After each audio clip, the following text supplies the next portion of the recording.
I'm back. I'm back in the garage. I'm editing and it feels great. There just hasn't been a lot of time lately. See, the 701 project has sort of snowballed into a much larger undertaking than I originally anticipated. It's left me at times physically and mentally exhausted, and I just haven't been able to set aside some time to get videos out, not only about the 701, but about what's going on with the 7 and the progress I've made there and the future of my very own airplane. So I've decided to pack things up, clear my head, and hit the road. I'm getting out. I'm leaving. I'm getting out of town and clearing my plate, and we're going to focus solely on putting some content together. Not just on the 701. I'm going to try to start some videos on the progress made with the 7 as well. See, there's a lot going on there. Not only has there been a lot of flying, coming up there will be a couple mods that I'm going to make and some final work in preparation for painting, which is coming soon. All of this is to prepare for getting myself to Oshkosh 2026 to meet a number of you. I'm really excited about all that, and it will be headed your way shortly. But first, I got to get this content on the 701 edited and that plane finished. So I'm headed out of town. We're going to get out of Dodge, and I'm going to spend some quality time on the computer getting content out, clearing my plate so that we can get things done. Now, I couldn't think of a better way to do it than to grab the plane and head out across the mountains for a little bit, probably do some flying while I'm over there. I couldn't be more excited. 701 content headed your way today. In the future, a lot more RV7 content. Let's do it.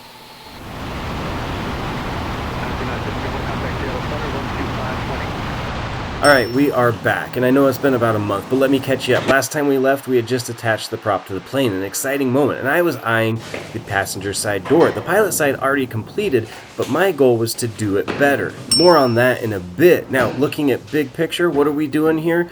We're trying to create the door, we're trying to attach the wings, and we're trying to get some control surfaces on. In order to do that, we got a host of new parts, some new tools, and some replacement old tools, RIP. Let's get into it and see what sort of challenges this door is going to throw my way. I think this door latches to like a fence gate, which pairs nicely with our exterior latex paint.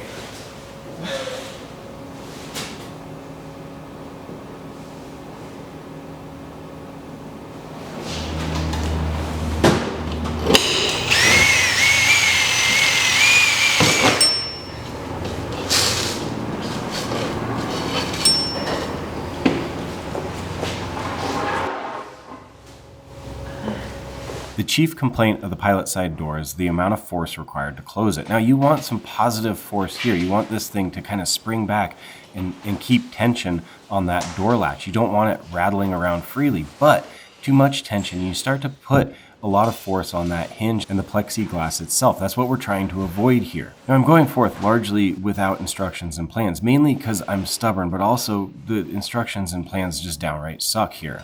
I think I can figure it out, and the main thing is I want to build this thing in place. I want to impart the contours of the fuselage. The failing of the pilot side door is I believe it was built on a flat table, a piece of wood, and it didn't pick up the contours of the fuselage. Thus, it tries to spring quite strongly back to its flat shape.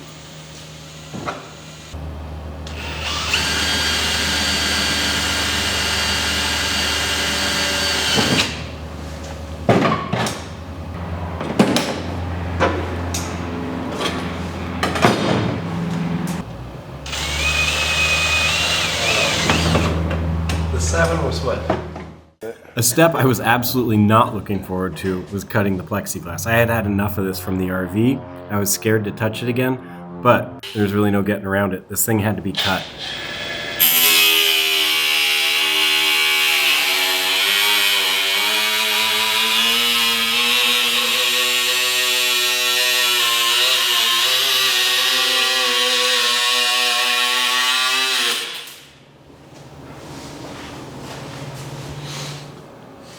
With the door clecoed and, well, taped together and covered in a massive amount of Sharpie, it was time to start drilling the plexiglass to the frame. This is a trick. It wants to crack, it wants to shatter on you, and the position we drill it in now is its forever home. If we get it right, it'll fit to the fuselage and have the appropriate amount of spring. If we get it wrong, well, at least it'll match the other side.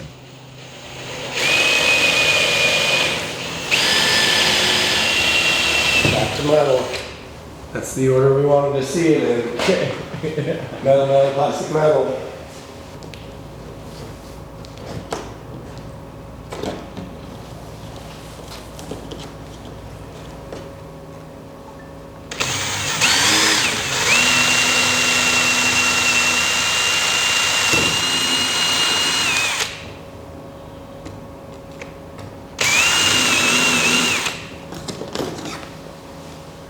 With more holes in each additional cleco, the fit seemed to improve, and we were feeling better about the whole process, for the most part.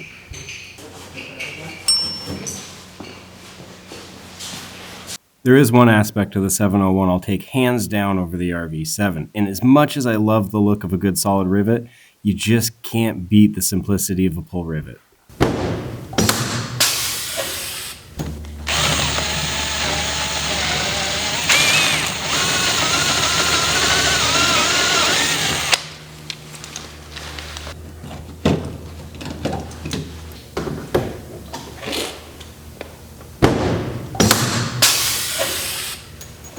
For those of you paying extra close attention, you may notice a signature move where I apply a tremendous amount of force with the rivet gun to get the rivet to seat. This is exceptionally helpful if your aim is to break the very door that you're trying to create, which is exactly what happens here.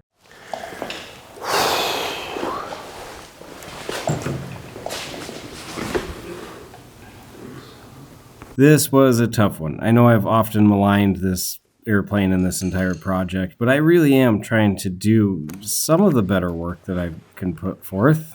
Not convincing, I'm aware, but still, I really am trying, and so this really took the wind out of my sails. We redirected, focused elsewhere on the aircraft as I thought about how we can fix this, or if it was worth it to start from scratch. Go ahead and move it. Go ahead and move it. Go ahead and move it. Go ahead and move it. Go ahead and move it. A viewer suggested that this engine should not have its exhaust heat wrapped, and I will always blindly follow suggestions given by random internet strangers, as well as do just about anything for a like and a subscribe. So, for your viewing pleasure, me taking off the heat wrap.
Like the world's most annoying air compressor, the project once again seemed to be humming right along. I was able to mentally recover from my earlier blunder, mainly taking solace in the fact that it's not my plane and I won't have to look at it. I was able to push through the rest of the door build and was quite happy how it came out.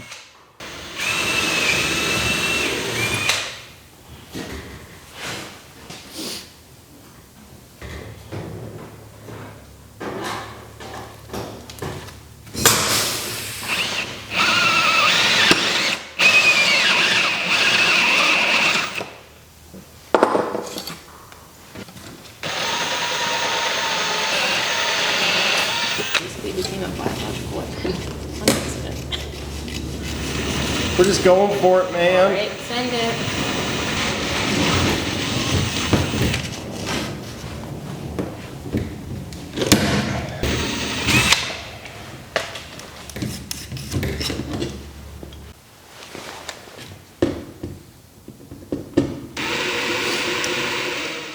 Cold hanger, cold acrylic, big drill bit. It has had a recipe for disaster, yet I somehow emerged unscathed as I was able to drill in these plates for the latch without too much issue.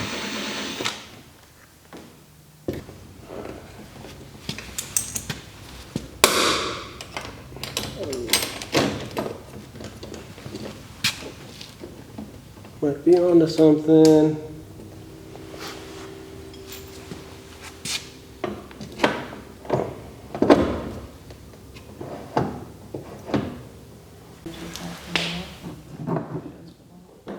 And there it is, a locking entryway. Not so much to keep people out, but to keep people in, since everybody wants to run away from this thing the minute they set eyes on it.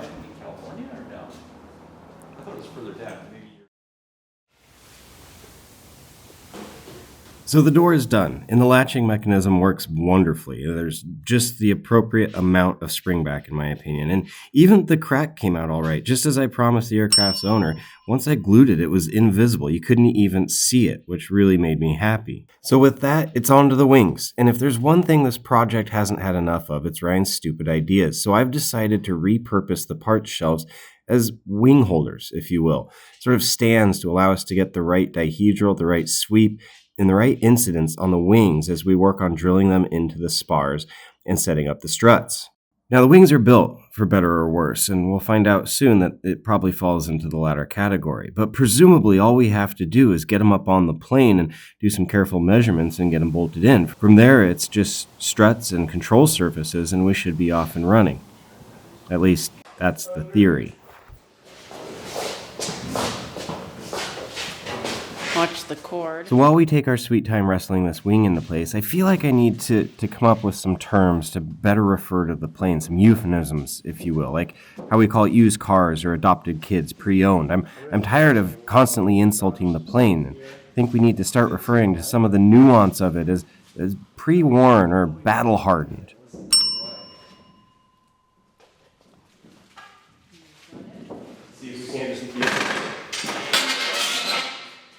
There we are. That's it. That's it.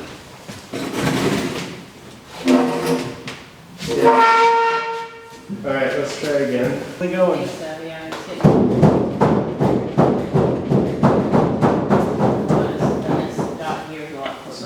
This is kind of fun. You might notice me employing some techniques I picked up from the RV7.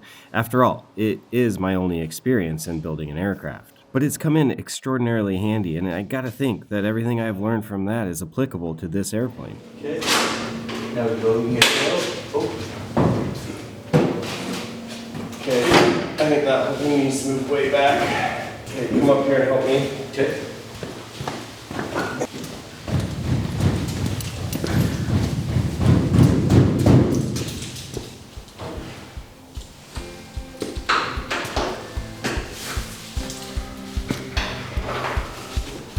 Wing day on any project is exciting. The scale of the plane becomes evident, and the span is always greater than you thought it would be. You start to envision the aircraft flying. It feels real. It feels like tremendous progress has been made, and it feels like you're closer than ever to seeing a box of parts take flight. That is, until it doesn't. Rough day in the hangar last time, getting the wings on. Let's get you caught up as to where we're at.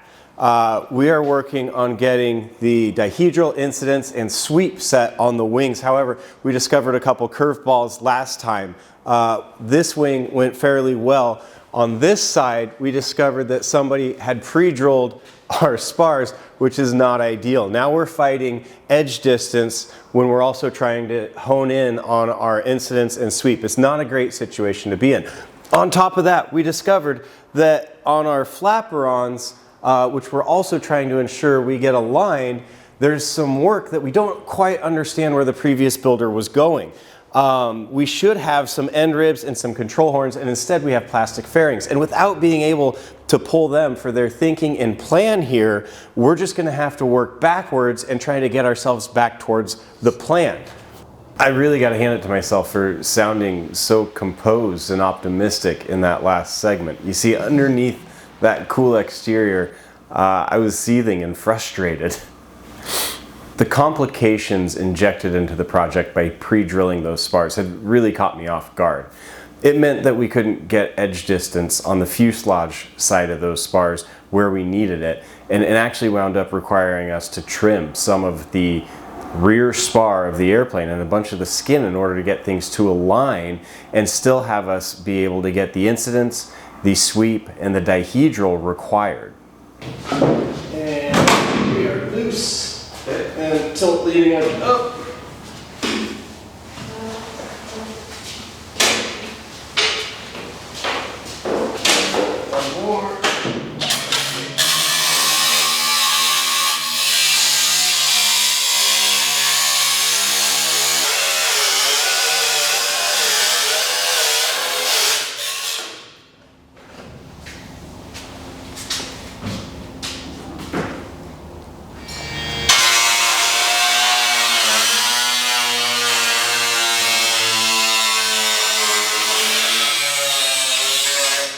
Now, it wasn't much, and we got it done.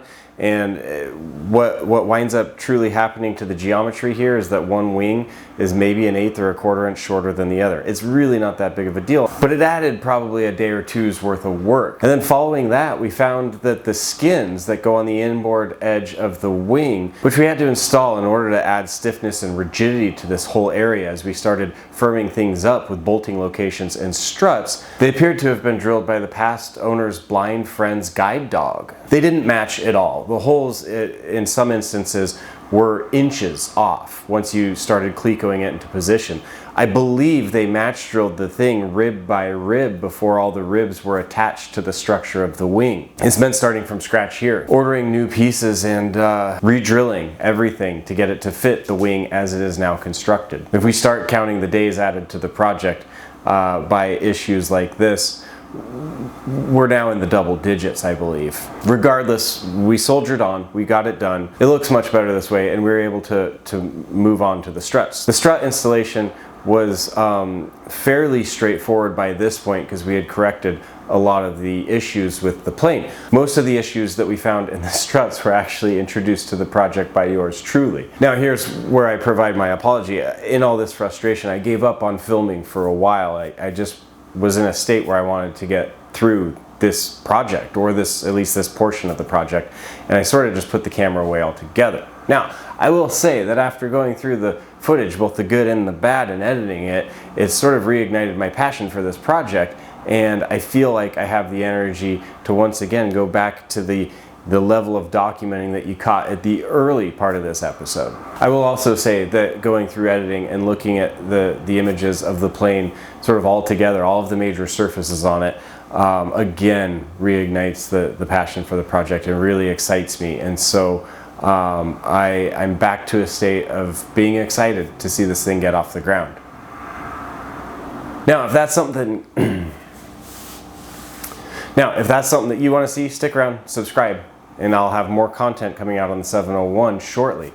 Before that, however, I owe you all an update on the 7 and the future of that. And so once again, I'll throw out a promise that we'll keep that content going. I do have a lot of it, just need to get through the editing. We'll show you what's happening. We'll take some flights, we'll go some places here on Ryan Flies. Now, I'm serious when I say we have some more stuff coming up, including announcements, even some fun giveaways. If you want to be a part of that, make sure you're subscribed. For now, a sneak peek and some action shots from me flying on some of my latest trips. That was 485 Romeo Whiskey with a request. 485 Romeo Whiskey, everybody. 485 Romeo Whiskey is an RV7, 2 miles south of Newburgh, VOR, looking for flight following to Bend, Kilo Bravo Delta November.